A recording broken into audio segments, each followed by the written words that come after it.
Today we're gonna talk shortly but briefly about the group K.A.T. It was a duo project from the Xscape members Kandi Burruss and Kandi Burruss. They know each other from childhood, they grew up together, they became bandmates and had a real sister bond. Xscape came out in the early 90s and they had major success. They released 3 albums and all 3 albums became massive hits with songs like Understanding, Tonight, Just Kicking It, Feels So Good, Do You Want To, Who Can I Run To, My Little Secrets and many more. They were on top of the charts. The group was always known for their signature sound, their style, their vocals and their harmonies. But the harmonies didn't work in the background. They had a lot of arguments, a lot of problems with each other, so that leads to a drift between the group members. The group was signed with Jermaine Dupri on his label So Def, and his father was working for Columbia Records. So after he saw the problems in the group, he offered Tasha a solo record deal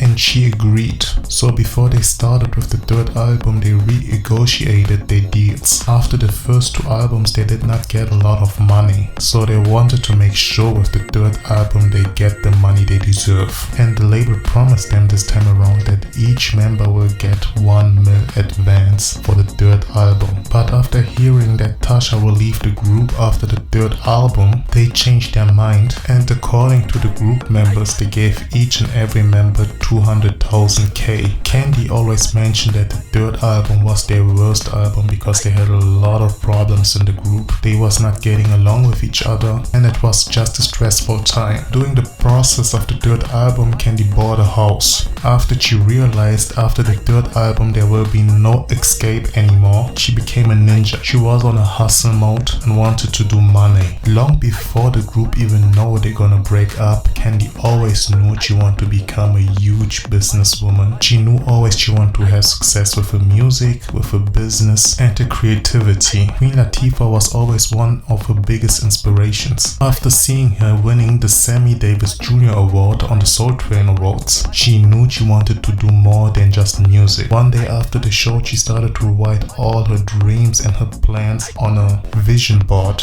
And one of her first business moves was to create a management company. She called one of the Jagged Edge members, at that time Jagged Edge was not out there, and asked them if they want her to become their manager. At the same time, she linked up with Zebo, Tiny's ex-boyfriend, the father of Sunny, and she wanted him to become her business partner. The whole management thing became too stressful for her and she realized that she cannot handle it to have her own career and to handle a group. But she helped them to get a record deal with So Def. After that, she dropped the management thing. She took a credit for the house and she knew she needed money to pay off the house. So she sat down with Tiny and talked with her about the situation. She told her after this album, we're not gonna have no income anymore, so we need to create a situation for ourselves to make money and to keep the money rolling. So they came up with the idea to build a duo. They had the idea in mind, but they didn't have a record label, so Kandi wanted them to write and to record a bunch of demos so they can present it to the label and to make them understand their vision. During that time, they were meeting different producers outside of the So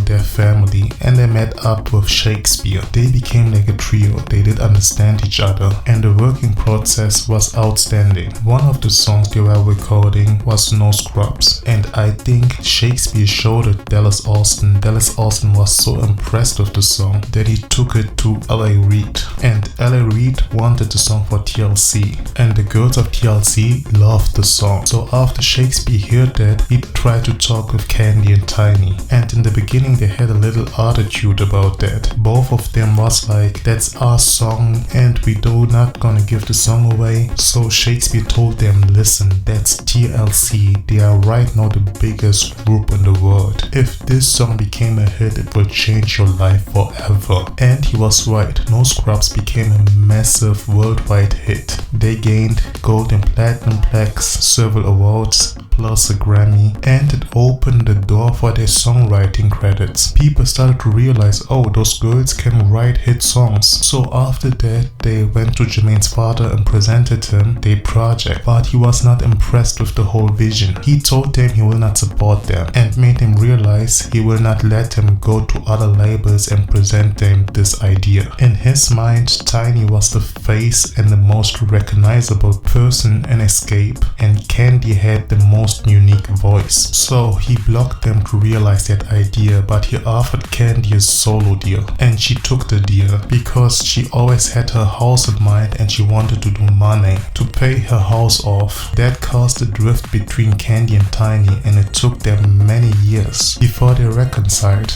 And till this day, Kandi regret that because she loves Tiny a lot and Tiny is for her like a sister. In 2007-2008, they started to record new songs for the K.A.T project, but it never came out. Recently, Kandi had an interview and she said that she wanted to release some of the songs because she said they had a lot of bangers. She mentioned that she lost some of the songs they recorded in the 90s because they were recording with a cassette machine, so it's understandable, but she has a lot of songs and she wants them to release that. I listened to some of the songs that they recorded which leaked on the internet, and I can tell you all of the songs are bangers. Each and every song sounds good. Superwoman, Lockdown, Chi, Lace Me, Come With Me. I wish they could give us all of the songs they recorded back to the 90s till today.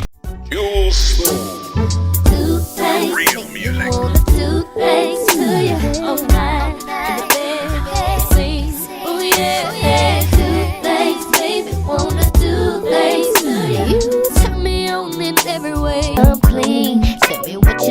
That girl, I don't wanna play no fool. You can have that girl complete. You so in the bed. I love it when you're touching and kissing me. I do. When you talk to me dirty, got me so in love with you. So in love with you. Oh yeah. A little bathtub action going on. You know, a little bedroom action going on. Whoop-de-whoop, you know what I'm saying? You know. Hey, what's up, baby boo? I got a question for you. What is your name, your sign, your number? Can I get up with you? Because the chemistry between them two is amazing. I hope they're gonna release something in the near future, and I hope they're gonna connect with Shakespeare again, because he understood both of them and he understood their sound, so they was unstoppable together. Later on, Kandi wrote songs for Destiny's Child, Whitney Houston, Donna Summer, Mariah Carey, and Sing, Boyz II Men, Kim Zolciak, Tardy for the Party. So tight that I can't breathe. I look good in this heat, sweat dripping all over me. Forget about work and the stress of the week. Party all night and we won't go to sleep. We own the club, oh yeah, we own the life. And I am not leaving till I see them light. Don't be tardy.